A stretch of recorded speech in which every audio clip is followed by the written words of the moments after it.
We welcome journalist, author, and anchor of CNN's morning show New Day, Alisyn Camerota. In her 3 decades in journalism, she has covered stories nationally and internationally, earning an Emmy Award for her breaking news coverage of the arrest of Roger Stone and the prestigious Edward R. Murrow Award for her breaking news coverage of Hurricane Maria's impact on Puerto Rico. Alisyn joined CNN in 2014 and has been at the forefront of today's most pressing news events, including the aftermath of Hurricane Harvey in Houston, the Paris and Brussels terrorist attacks, and the Parkland, Florida school shooting. Her interviews with the Parkland student survivors in the hours after the massacre, as well as with the National Rifle Association, became integral parts of the national conversation on gun safety. In covering the 2016 and 20 president elections, Alisyn's voter panels were must-see viral moments. And as a leading voice for the hashtag #MeToo movement, Alisyn helped to provide the hashtag silence breakers with a platform to tell their stories. In addition to her role as anchor of New Day, Alisyn Camerota has also anchored a number of primetime specials, including Tipping Point, Sexual Harassment in America, and The Hunting Ground, Sexual Assault on Campus. She is an advisory member of Press Forward, working to combat sexual harassment in the newsrooms, and is on the National Advisory Council of the News Literacy Project, which works to teach children how to spot misinformation and fake news. Jennifer Rivera is a producer on CNN's morning show New Day for anchor Alisyn Camerota. For more than 10 years, Jennifer has produced award-winning stories with Alisyn, earning the Edward R. Murrow Award for on-the-ground reporting of Hurricane Maria's devastation on Puerto Rico, and an Emmy Award for the pre-dawn raid on President Trump's longtime advisor, Roger Stone. Over the past year, she's been at the forefront of CNN's breaking news coverage of the COVID-19 pandemic, the end of the Trump presidency, and the Black Lives Matters protests across the globe. CNN chief climate correspondent Bill Weir and Jennifer Rivera were among the very first reporters to travel to Puerto Rico, Rivera's birth country, in the aftermath of Hurricane Maria. Prior to joining CNN in 2014, Rivera was a production assistant at Fox News Channel, where she served in the documentary unit and produced live segments for the network's reporting morning show. In addition to her editorial duties, Rivera launched a one-woman online blog called In the Green Room, interviewing the queen of Latin pop, Gloria Estefan, America's Most Wanted, John Walsh, and singer-songwriter Gavin DeGraw, and many, many more. Rivera graduated cum laude in communication from Vanguard University in Southern California. It is such an honor to have you here in our American University living rooms, offices, spaces all around the country and world today. Thank you so much for being here. Thank you for having us. Oh my gosh, what a wonderful honor. And thank you for inviting us again. We love this, this event every year. And Sarah, thank you for that lovely introduction. Well, and in your work, you are just constantly working for the next thing, the next thing, the next thing. There's never really a good time to reflect. There used to be something called a slow news day. And I remember when I was at American, you know, we would talk about what you would ever do, you know, with your news director if there was a slow news day. You know, how would you fill the airtime? What kind of features would you do? What kind of human interest stories? I haven't had a slow news day in 5 years. Tell us about when your day begins, what's gone on in today, and is this a typical day? I should let Jennifer start because her day begins before mine. So my alarm goes off at 3 a.m. That's when my day starts. Jen, when does your alarm go off? Before midnight. And then what happens? First of all, I want to say thank you so much for letting me be part of this forum. I feel like I'm part of American already. All these years, it's been wonderful to get to know all of you. So thank you, thank you, thank you. I just wanted to stress that right from the very beginning. But I start working from home actually for the first few hours. So after I wake up at midnight, I roll out of bed and I dial in around 1 in the morning and I start looking at basically what was the show like that was handed over to the overnight shift. I have to basically give myself 2 to 3 hours before Allison to get myself ready for her so I can pass the baton to her. That hour between 3:45 and 4:45 is one of my busiest hours of the day. So 3:45 a.m., Jennifer is sending me all sorts of articles, statistics, research, notes, video clips I'm supposed to watch. I'm just sort of absorbing as much as I possibly can about what we're going to do on the show. Tell me a little bit about that relationship for you and Jennifer, and how you started working together and how this relationship has worked. Jen and I were at the Fox News Channel. That's where we met. And we went together to CNN. So, I recognized that the relationship was so special and Jen was so invaluable to me that when I got the job at CNN, I brought her with. So I was a production assistant. I was brought over to the morning show after they added a 4th hour. And that's how I met Allison. I came from the documentary unit, so it was a whole different world. It was start producing live segments in a week. And from a documentary world, that is a drastic big change. But I grabbed the bull by the horns, and Allison happened to be the person who did the interview for my first live segment, which was a thrill. And for me, so I remember that. But that's how we met. I was assigned to work in the green room.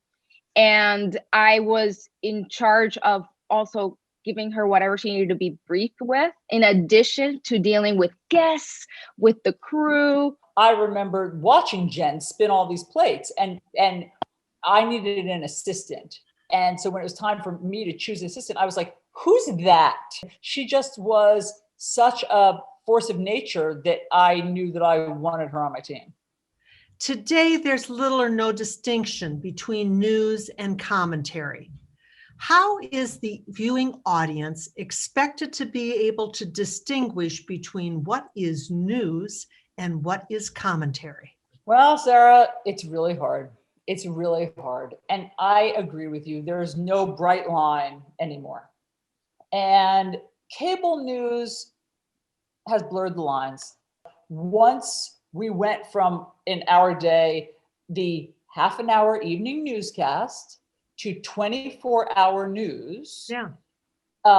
There became more fodder, more discussion, more conversation, more sharing of opinion. And it just, evolved, or maybe in your impression, devolved over time. Even when you're getting opinion on CNN, it still has to be factual. So yes, you might hear anchors sharing their opinion, but they can't go off the rails and share crackpot opinions. Talk to me a little bit about your listening skills, okay, and the importance of those. So I go into every interview with questions. I write out my questions beforehand during that hour where Jen is prepping me, or the night before if I know who our guests are. So I have my questions, and I have a roadmap for where I want to go in the interview. But what I'm always on the lookout for, and what I think makes the most interesting live television, are the surprises. Mm-hmm. And so unless you're listening, you miss the surprises. So I don't want to stick like glue to my questions, even though I think they're good questions, because I want to be surprised. So I have to listen to my guests to hear where that little nugget of like a left turn or a right turn will be. And then I have to know, do I want to follow that left or right turn? What is something you did not anticipate about your role or about your job that's actually integral to your role?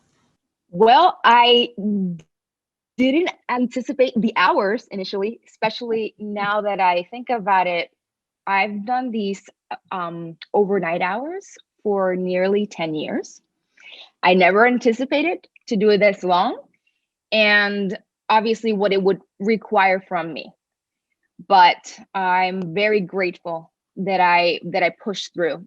And obviously working next to Allison has made it an amazing ride. I think that one thing that I didn't anticipate, and that I guess they don't teach enough, I think, in universities, is just kind of the office politics, I guess, is a shorthand for it. And so it's just a constant kind of living, breathing negotiation. And there's no one set answer in journalism. And so it's all of that, like realizing when you can push, when you should stand your ground, when you need to surrender, when you need to compromise. And that's just kind of, I guess, human interaction. What does CNN have to offer someone like me that other media empires don't possess? Well, CNN has a global reach. I mean, CNN is the global network, sort of the gold standard, I would say. We have correspondents all over the world. It gives CNN obviously an international feel that other networks don't have. One of the things that I do appreciate about working at CNN is the opportunities that Allison and I have had to get to know our colleagues beyond New York. I mean, whether it's in the United States or whether it's across the world. One of the things that I'm very grateful for is to see even women, be at the forefront of these very tough stories that, normally when I was younger, I never saw being told by women. My question is for Jennifer. I was wondering, how was your transition from PA to producer? At Fox, especially Fox and Friends, the resources do not compare with actually the resources that I have today at CNN. And so as a production assistant, even though that was my title, when I started working on Fox and Friends, they threw me into the fire and they said, okay, you're going to produce the segment from top to bottom. And sometimes you're going to have to book it also. And so I had to learn everything at once and very fast. There's an advantage to that because I was able to appreciate different skills. I learned ownership because at the end of the day, I was held responsible for the segment.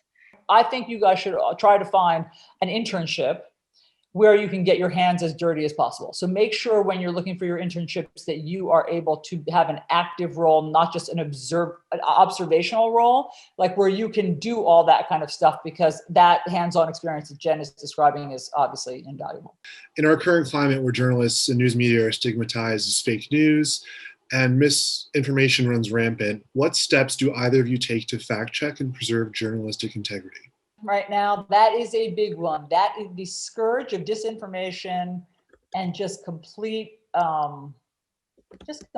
crackpot websites. Jen has vetted it for me, has vetted the information for me before I see it in the morning. So this is where I would say much of my heartburn comes, because I feel a great sense of responsibility. I always try, when people ask me, what do? I feel like I'm her last line of defense. And there's a lot of responsibility that comes with that, because I know that whatever Allison will project and say, a lot of that information came from me to her. I have to find myself sometimes in probably the more what may seem boring websites, and such as, FBI.gov or the Bureau of Labor Statistics, to try to get to the original source to make sure that, let's say, a New York Times article matches up with whatever the numbers that they have. And sometimes those are not user-friendly websites, but something that I experienced for the first time in this last administration is that we came across, specifically on the story in the border and family separation, there was a moment in time when we almost couldn't trust anymore the numbers that were coming out of the DHS website. And that change our calculus and made it even trickier. Your own critical thinking is so important right now. Just your own critical thinking. When something looks not right, I mean, this happens to Jen and me every morning. I say, Jen will give me a soundbite from somebody and I'll say, is that the real soundbite, Jen? Because I think that it says here, they don't believe in QAnon, but I think they do believe in QAnon. Can you go back to the source and see what they actually said? Jen is forever going to the primary sources and rechecking something, because just, we and you all internally have your own alarms where you're like, something isn't right here. And when something's not right, you have to go chase it down to the primary source. Don't just accept, obviously, what you find on Facebook. Context is so important. And this is something that Allison drove into my life, into my mind, into my heart early on at Fox, because there were, and Allison can speak to this, a lot of the stories that she would have to speak about were out of blogs and headlines. And we would have certain, I would say sound bites isolated. And Allison would tell me, can you please get me the full transcript? Because I want to make sure that I know what the person said before and after. Right, because you So don't I want know to the get out of context. context. Correct. Yeah. My question, I wrote up in the chat, is related to the kinds of difficult stories that you guys have talked about covering. While you guys are covering these really difficult stories, like how you guys take care of yourselves through that, and also when you're visiting these communities, like how you approach these stories from like a kind of trauma-informed lens. I mean, it's just such an important question. And I'm so glad, Oxide, that you brought it up, because I think that for a long time, we didn't focus on mental health, and you thought that you could just be a machine and churn out these stories, but it turns out you can't. And so one thing that CNN has done is that during times of very upsetting stories, they have mental health professionals for us standing by. I personally am pretty good at disconnecting. When I come home, I'm not actually a news junkie.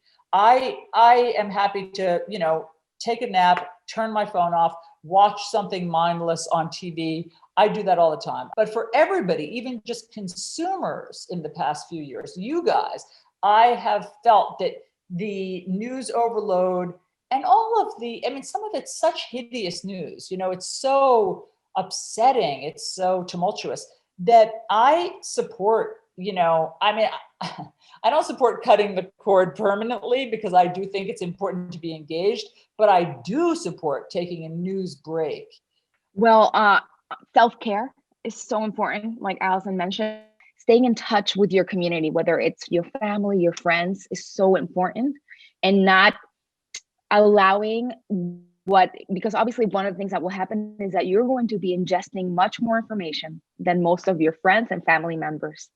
And so you're going to have to find a way to navigate that and not let it consume you. And so reaching out to family, friends will be so essential in this process. And even if you have to reach out to a mental health, expert and somebody who's not connected at all to you, I encourage you to do so too, because there will be things that you may see and may hear that you wish that you could unsee and unhear. And that has happened to me, but you have to figure out a way to process them. So those are my 2 cents. Thank you so much, Allison and Jennifer, for being our guests today on the New York Career Intensive virtual experience.